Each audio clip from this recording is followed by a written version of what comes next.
Bonjour à tous, alors je vous présente ici une petite caméra piéton qui a pas mal de qualité. Alors je commence par le seul défaut, c'est la navigation dans les menus avec les boutons qui sont pas très intuitifs. Alors je suppose que c'est un coup à prendre, mais pour l'instant j'ai un peu de mal quand même. Au niveau de la durée de vie de la batterie, c'est pas mal du tout, ça dépendra de la résolution, etc. Que vous sélectionnez, de l'usage ou non des petites LED, etc.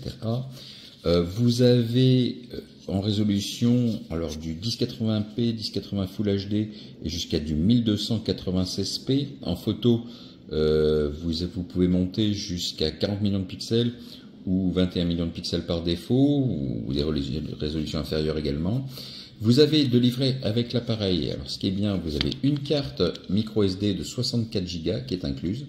Ici, vous avez le port USB type C qui vous servira notamment pour la recharge de l'appareil. L'objectif est rotatif à 180 degrés. Vous avez donc, moi j'utilise ce clip pour le mettre sur le revers. Vous voyez, c'est ça, ça fonctionne comme une pince en fait. C'est parfaitement amovible.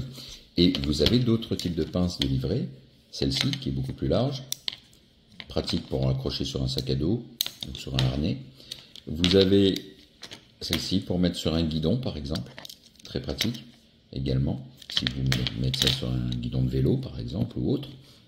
Vous avez de livret avec également le câble de charge, par contre pas de chargeur, il vous faudra utiliser le chargeur 5 volts USB type chargeur de smartphone. Et vous avez les documentations en plusieurs langues dont le français, avec un guide rapide d'utilisation et une référence à une vidéo qui vous montrera l'utilisation de la caméra. Au niveau de la qualité vidéo, c'est très correct, hein, franchement pour le prix, je trouve ça pas mal du tout. Vous avez la possibilité de prendre des photos.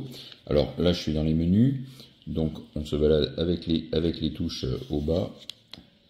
Donc vous pouvez, vous voyez, vous aurez des possibilités de bien sûr de choisir le langage, formater votre carte mémoire, de changer l'exposition. Alors moi je garde les menus en anglais, j'aime bien pour des références sur internet, je trouve ça plus pratique. Il y a beaucoup plus de documentation en anglais souvent. Vous pouvez inverser l'image dans le plan horizontal, la faire pivoter. Vous pouvez lancer du loop recording donc pour faire des enregistrements en boucle. Vous pouvez activer également un détecteur de mouvement. Alors je ne l'ai pas utilisé, hein, je m'en sers uniquement caméra piéton. Ça c'est pour l'achat. La résolution de photo. Donc là on en revient au choix, etc. La résolution de la vidéo. Alors vous voyez ce que peut donner la qualité du petit écran. C'est tout à fait correct vu la taille de l'écran. On vous indique l'exposition, la balance des blancs, là le mode photo.